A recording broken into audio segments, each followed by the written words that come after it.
Family gatherings in my family were never fun, just something we had to do twice a year, Christmas and my mom's birthday. I only went out of obligation, but this year, I was done with all of it.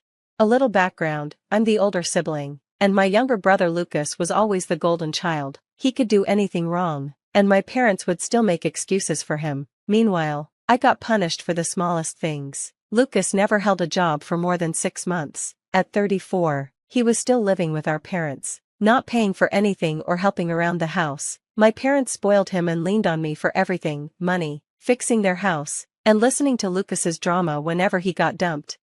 But this year, I was done being their backup plan, so I sold my house. When I arrived at my parents' house, something felt off. My mom looked overly happy, and Lucas had this smug smile. During dinner, my dad nudged Lucas to speak. Lucas stood up, grinning, and announced, "Mom and Dad decided I should move into your house." I stared at him, shocked. My mom added, "Since you travel so much for work, it makes sense for Lucas to stay there instead of wasting money on rent." They never asked me or even mentioned it before. They just decided on their own that my house was Lucas's new hangout spot. I calmly took a sip of my drink and replied, "That's funny because I sold it last week." Lucas's smile disappeared. My mom's face went pale. My dad choked on his drink. "What?" my mom finally said. "I sold the house," I repeated, sliding a thick envelope toward Lucas. "Here's the sale contract. I knew you'd try something like this, so I came prepared." Lucas opened the envelope and looked horrified. "No, you can't do this," Mom and Dad said. "They don't own my house." I cut him off. "And neither do you." My mom started crying. "How could you do this? Your brother needs a place to live." I shrugged. "He's 34, he can figure it out." Lucas slammed the papers down. "Just buy another place and let me stay there until then." I laughed. "You seriously expect me to buy another house just so you can live in it? Listen to yourself." I stood up and grabbed my coat. "Not my problem." My dad finally spoke. "This was selfish of you. You know your brother isn't as successful as you." "That's because he's never had to be," I replied. "You both keep babying him." And then I walked out. The following weeks were great for me. Lucas went to the house, only to find a retired couple living there. He threw a fit, got kicked off the property, and my parents kept calling me to fix it. I blocked them. Then the extended family started bombarding me with messages about how Lucas is homeless because of you, and your parents are heartbroken. I ignored them all. Lucas ended up moving into my parents' basement, at 34, sleeping on their couch like he never left. Karma. I took my money and went on a long vacation, planning never to go back. Just when I thought it was all over, my mom called me from a restricted number. I usually ignore those, but something told me to answer. "Where the hell are you?" she screeched. "We've been trying to reach you for days." "I blocked all of you for a reason," I replied. "Lucas got evicted," she yelled. "Evicted? From your house?" I asked, confused. She sighed like the victim. "Yes, we let him use our credit cards for emergencies, but he maxed them all out." I almost laughed. "You gave him credit cards? How stupid are you? Don't talk to me like that. Then stop acting like I owe you something." She tried to sound reasonable. "We need your help. Your father and I are struggling financially. Lucas has nowhere to go. You have to fix this." "No, that's your problem," I said. "But we're family." "Oh, you think I still live somewhere you know?" I said. "That's adorable." "What do you mean?" she asked, panicking. "I moved," I said, and hung up. "Where? Wouldn't you like to know?" I hung up. The stalker phase, ignoring my family, turned out to be harder than I thought. They wouldn't just let me go, especially Lucas. He wasn't ready to move on. At first, it was calls from unknown numbers, dozens of them every day, then, emails from fake accounts. I ignored them all, but it only got worse. One day, I got a notification from my bank. Someone tried to get into my account. I quickly changed all my passwords and set up extra security, but something still felt wrong. The next morning, I got an email from my realtor. "Hey, just confirming your change of address request." "What?" I called her right away. "What request?" She said someone called, pretending to be me, asking for my new address. They even gave some of my personal details, like my old address and birthday, but my realtor got suspicious when they couldn't answer a basic security question. I knew it was Lucas. This wasn't just him being mad, he was actively trying to find me. The confrontation, I decided to stop playing defense. If Lucas wanted to mess with me, I was ready to fight back. I unblocked my parents, and as soon as I did, my mom's number popped up. I answered. "What the hell is wrong with Lucas?" I snapped. She sounded offended. "Why are you so angry? You haven't spoken to us in weeks." "You mean the weeks where Lucas tried to steal my identity?" Silence. "Yeah, that's right," I said. "Why is your golden boy trying to get my private information?" "He wouldn't do that." "Oh, so it's just a coincidence someone tried to change my address? Tried to get into my bank account? And it all started right after I cut Lucas off?" My mom sighed. He's desperate. You left him, his life is ruined, and all you do is make things worse." "No, he ruined his own life," I shot back, "and if he keeps this up, I'm calling the police." Now she panicked. "The police?" "Yes, the police. I have proof, so tell your precious boy to back off, or he'll be spending time in jail." She started begging, "Please, just talk to him, help him one last time." I took a deep breath. "Fine, put him on the phone." There was some shuffling, then Lucas's voice came on, sounding smug. "Oh, now you want to talk? I just want to know one thing, Lucas." Silence. "What was your plan if you got my address? Were you going to show up and demand I let you live in my new place?" No answer. "You really thought I wouldn't fight back?" I laughed. "You've always counted on me saving you whenever you mess up, but not anymore. If you fall now, you're hitting the ground hard." "You think you're better than me?" he hissed. "No," I said calmly, "I know I'm better than you." I hung up. I thought things would calm down after that, but 3 days later, I got a text from a friend. "Hey, saw something weird about you on Facebook. Thought you should know." My heart sank. I opened the link and found a public post from a shady-looking account, but it was all about me. Lies. It said I abandoned my dying parents, stole money from them, and left them to suffer while I lived a fancy life. The comments were awful. "Wow, disgusting. How could someone do that to their own family? I hope they lose everything." Then I saw who shared it, Lucas and my mom. They weren't just angry, they wanted to ruin my reputation. That was their biggest mistake. Honestly, I wasn't even surprised. My family always played the victim, twisting the truth to make themselves look innocent. But what really made me angry was how far they went.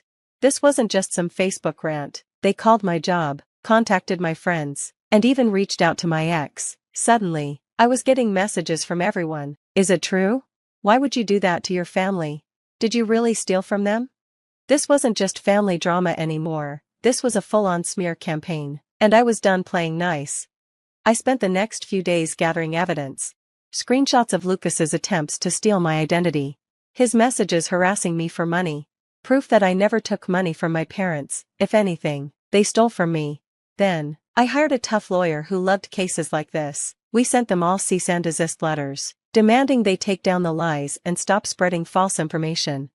I thought they'd back off, maybe delete everything and finally leave me alone. I was wrong. A week later, I got a letter in the mail. My parents and Lucas were suing me. They claimed I caused them emotional distress, stole money from them, and left them broke while I enjoyed a fancy lifestyle. I looked at the papers and almost laughed. They had no case. They just thought I'd be too scared to fight back. Big mistake. The first court hearing was a disaster, for them. Lucas showed up in a suit that didn't fit, looking like a kid playing dress-up. My parents sat beside him, fake tears ready to go. Their lawyer was a cheap, low-quality guy who only took their case for the money. My lawyer tore them apart. We showed all the evidence, bank records proving I never stole anything, Lucas's harassment messages, his attempts at identity theft. The judge took one look at it all and basically said, "Are you serious?" The case was thrown out. Lucas lost it. "This isn't fair," he yelled. "She ruined my life." The judge glared. "Sir, calm down, or I'll hold you in contempt of court." Their big revenge plan completely backfired. But I wasn't finished. The next day, I sued them for defamation, emotional distress, and harassment. Lucas thought I was bluffing until the court ruled in my favor. I won a big settlement, and since my parents co-signed Lucas's debts, they had to pay up. My mom begged me not to collect the money. "I'm your mother," she cried. "Please don't do this. You should have thought of that before trying to ruin my life," I said. She called me heartless, but I didn't care. I made sure they paid every cent. Lucas was broke. My parents were ruined. And me? I took my money and walked away for good.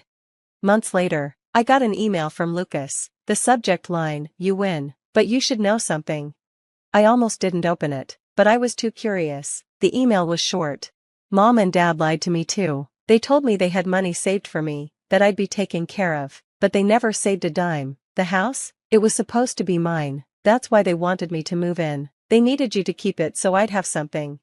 I stared at the screen, my heart pounding. Then I read the worst part.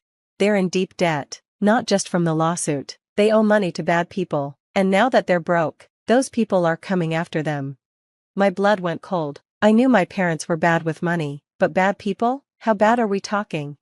And just like that, I realized, this wasn't over. I sat there for a long time, just trying to process everything. My parents had lied to everyone, not just me, not just Lucas, everyone. They weren't just bad with money, they were in serious trouble with dangerous people, and now, those people were coming to collect. And if my parents couldn't pay? Someone was going to get hurt. I had two choices: walk away and let them deal with their mess, or find out how bad things really were. Against my better judgment, I decided to find out. It didn't take long to figure out what was going on. I made a few calls and looked at some records, and the truth hit me like a truck. My parents owed over $100,000, not just to banks or credit card companies, but to loan sharks. And Lucas? He wasn't the only one messing up. Turns out, my dad had a gambling problem. My mom had been covering for him for years. When their money ran out, they started borrowing from anyone who would lend them money. When that wasn't enough, they made promises they couldn't keep.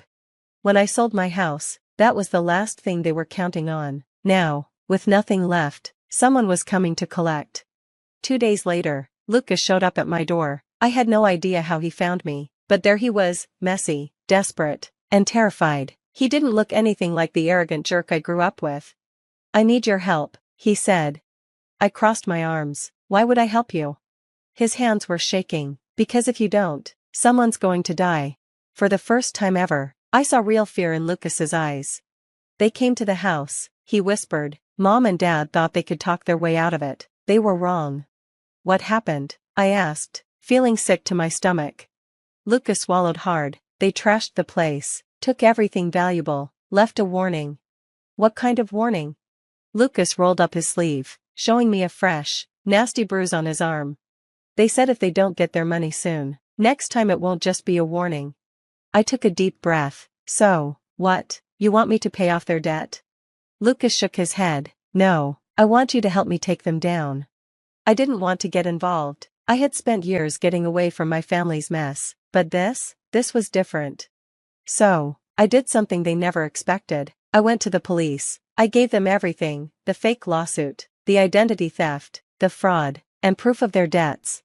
Then, I went to the loan sharks, not with money, but with evidence. I showed them exactly what my parents had, how they had hidden assets, and how they had lied to everyone. Within a week, my parents were arrested for fraud, tax evasion, and other crimes. They had scammed people, borrowed money they never planned to pay back, and now, they were heading to prison. Lucas? He had a choice: keep running or finally do the right thing. For once, he made the right choice. He testified against our parents, told the court everything, and helped the police uncover every scam, every lie, and every debt. It didn't make up for what he had done, but it was a start. He got probation, community service, and a chance to rebuild his life. My parents were sentenced to 5 years in prison. Lucas started getting his life together, and me? I got what I wanted all along: peace. No more calls, no more lies, no more drama. I was free, and it felt amazing.